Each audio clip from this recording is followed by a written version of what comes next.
Hi, I'm Hillary, I'm Davida. and we're here in our studio, Traditional Pilates Movement Collective, and we wanted to jump on today and talk about dynamic stability in Pilates, which is everywhere.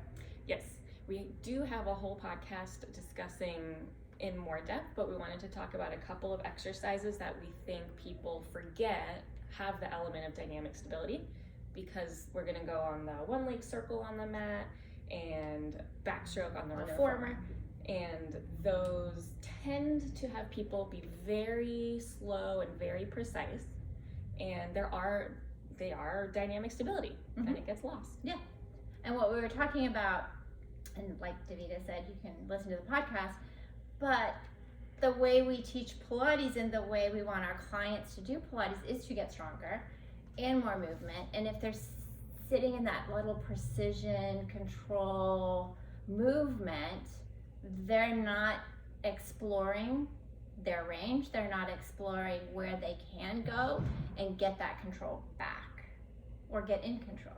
Not that we're telling them to fly off the mat. Yeah. So these ideas that a lot of people teach these days about Pilates is about precision and control. We're not saying you're not in control, but if we're thinking about what is Pilates actually about, it's actually about dynamic stability.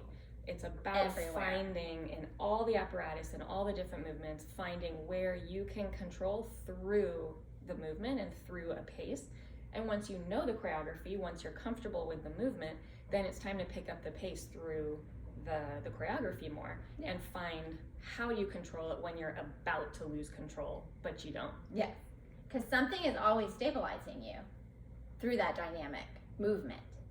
And also when people first start, like you said, they're learning choreography, so they're going very slow. They're very like, I don't know where I am, I don't know what's happening, figuring it out. But then it's like, okay, we gotta move it more forward. We've gotta get some dynamic stability here. Momentum. Yeah. And a lot of people talk about like that they're not seeing clients build strength in Pilates, and that now we're seeing a lot of that. Yeah, they're like, oh, we need to add weights, we need to do this and strength training with Pilates. And while we both believe that it's very important to do strength training, but we also feel like you should do it on a separate exercise day.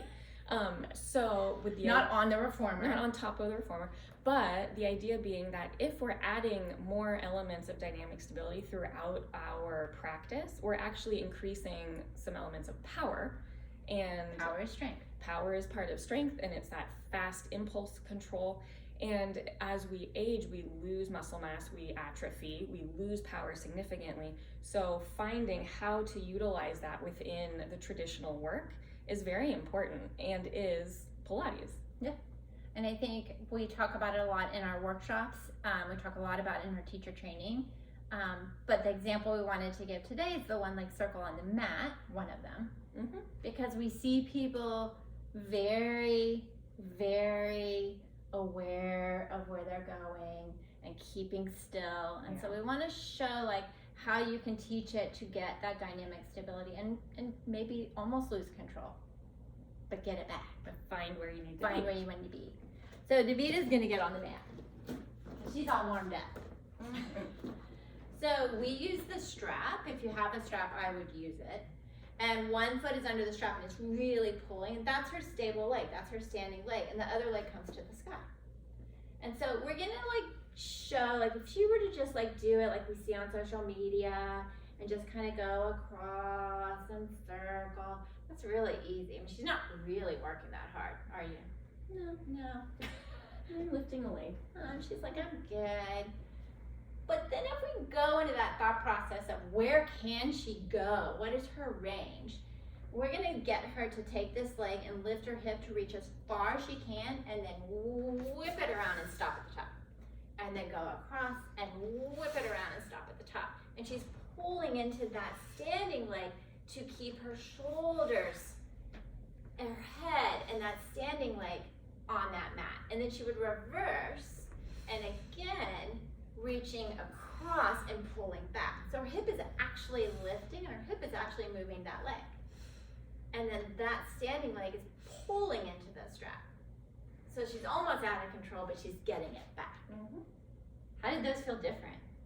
Well, it's a lot, I mean, the one where we lift our hip and allow the momentum to come through, there's a lot more work involved. You're having to control after whipping. And your arms were working. My arms were working, my stabilizing leg was working, that whole side was on fire, and then the moving side was working with that movement that I was having to control. Yeah. And then the first one, you were just kind of, It was there. So that's kind of what we're talking about. Is like she took her leg, and if she went too fast and was like, we could say, oh great, where can you do that and keep this stability with that strap, with your arms, with your head, and let them figure it out. Yeah. And then if we take it to, because you wanted to do the backstroke. Yeah, we think the backstroke on the reformer is another great one to show this dynamic stability that I think often gets lost because people don't think of dynamic stability when thinking of the backstroke on the reformer. Because same thing, people will go very slow and controlled and precise, but there's an element of Yeah. So we're gonna go to the reformer over here, and we've got it all set up, and we're on the grot, so we've got 2 springs, and then Davita's gonna grab her handles. So there's 3 in each direction. So let's just have you do it with control and not dynamic. Okay. So if she just went up and circled and came back in. So she's being very precise and just going through her choreography. But then if we said, okay, let's get into where we can and control. So she's gonna go up and she's gonna, and then, so she's making this huge circle with her arms and legs and then having to stop that momentum. And then of course she would reverse, and she's again keeping the stability as those arms circle around and back in. So it's very much where can you, and then stop and hold and get that dynamic stability of the arms and legs and going all these directions and pulling it together. Finding that power and finding that dynamism, and it's harder. It's a lot of work. It's much harder, and when someone picks up this pace like that, they get their breath going and they're breathing. And we were talking about that another thing, because people talk about, oh, you have to have all these principles, and I feel like, and I think you agree, people get too in the weeds there, because with breathing, the breathing's gonna stop if something's too challenging, if you've pushed yourself too far.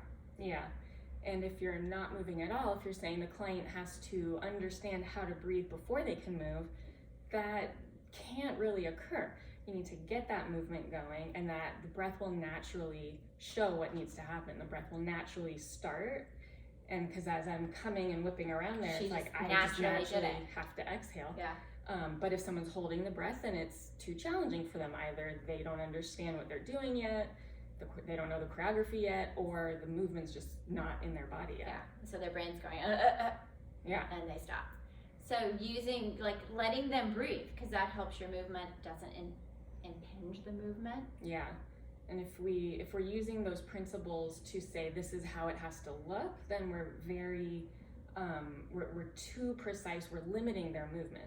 So our breath comes when we use dynamic stability, the flow also, control and precision. If we're so controlled that we're just kind of finding that same position each time, we're not growing, and so and we're stopping our movement because we're not finding where we can get to. Yeah, and I think that's important to realize with your client. It's like, let them move, and then see, can we pick up that pace? Can we find this? Do we need to get more control in terms of, okay, that's great, maybe rein it in a little bit, especially if they start breathing.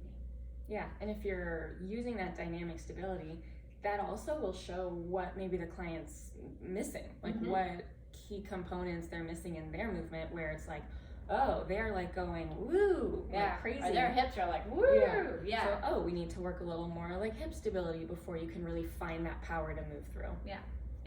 And then even in the dynamic stability, you're cueing that static stability. Yeah, there's still, like in the one leg circle, the hip that's standing, your standing leg, that's stabilizing. Your arms are stabilizing, and then the moving hip is working that hip mobility. So you have all of that working together. Yeah. So again, go to our website, and it's traditional-pilates.com, and you can check out all our workshops, teacher training, our bridging mentorship program. But shoot us an email if you have questions, and go check out the 2 Pilates Checks podcasts, and this was on Dynamic Stability. I think it was a couple episodes ago. Yeah. Bye.